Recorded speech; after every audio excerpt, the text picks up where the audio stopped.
महाराष्ट्र नवनिर्माण सेनेचे सन्माननीय अध्यक्ष राजसाहेब ठाकरे साहेबांची मी त्यांची वेळ घेऊन भेट घेतली होती। आमचे ज्येष्ठ नेते आणि आमचे जुने सहकारी माजी मंत्री बाळासाहेब नांदगावकर हे आणि आमचे अनेक जुने सहकारी नितीन सरदेसाई आमदार वगैरे सगळे मंडळींना समोर आपण साहेबांची भेट घेतली आणि साहेबांना संपूर्ण परिस्थितीची अगोदर कल्पना होती।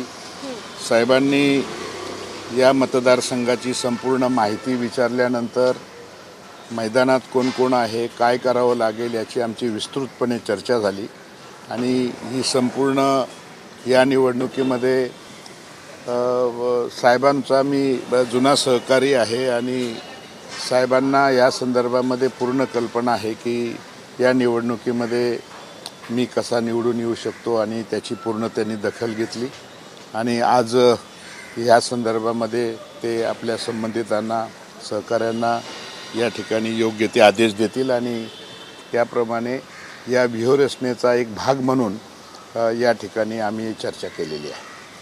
सर, एकूण जर बघितलं तर सध्या विधान परिषदेच्या ज्या निवडणुका आहेत त्याच्यामध्ये महायुतीतलेच अनेक उमेदवार एकमेकांच्या समोर उभे ठाकलेले बघायला मिळत आहेत। त्याच्यामुळे महायुतीमध्ये समन्वय आहे का असाही सवाल विचारला होता। महायुतीमध्ये आणि ह्या निवडणुकीमध्ये तसा पॉलिटिकल ही निवडणूक चिन्हावर नसल्यामुळे परंतु महायुती ही जरूर आहे आणि महायुतीचे आमचे जे घटक पक्ष आहे त्या सर्व घटक पक्षाचा एबी फॉर्म दिलेला राष्ट्रवादी काँग्रेस पक्ष ज्याचं नेतृत्व अजितदादा पवार साहेब करतात त्याचा मी एकमेव उमेदवार आहे। पण आजच्या या बैठकीमध्ये पूर्णपणे पाठिंबा मनसेकडून जो आहे तो मिळालेला आहे। राज ठाकरे यांनी निश्चितपणे मला या ठिकाणी पाठिंबा नक्की मिळणार आहे आणि या संदर्भामध्ये मी साहेबांना या संदर्भात मी विनंती केलेली आहे आणि त्यांनी त्यांचा निर्णय त्या संदर्भामध्ये ते लवकरच आजच घेतील त्या संदर्भामध्ये।